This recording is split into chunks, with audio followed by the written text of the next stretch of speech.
guys, madilim na naman ang langit. So halos isang linggo na to sa kakaulan-ulan.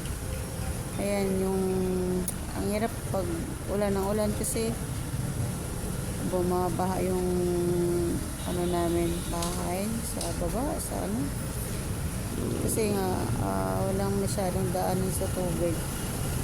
Yung kanal namin is wala. So ang hirap po yan. Dumilim na naman yung langit to. Tingnan nyo guys, madilim na naman. Mamaya to babagsak na naman to. Ayan, so yan o, may ambon na pala. So Lord, wag naman masyado, yung tama lang po Lord. Ayan, so ayan guys. So ayan, tinan yung langit o, madilim na naman.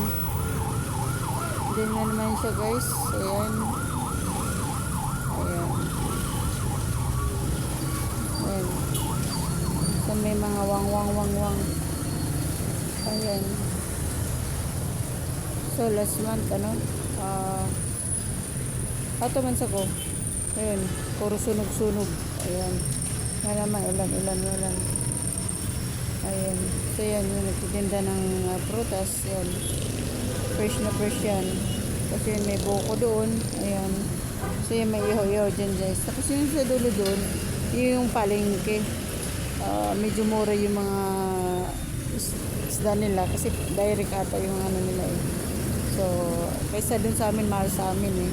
Kaya dito na ako sa ano, yung dulo na yan, nandiyan yung mga nagtitinda. So, dyan ako bumibili ng ulam. Ayan. So, meron pampano, meron basta yung mga islang masasarap. Ayan. So, ayan guys. Sige tayo guys. Ayan. Sana uulan yung tama lang. Tapos biglang tigiling, hindi ba nakakabaha ng ano.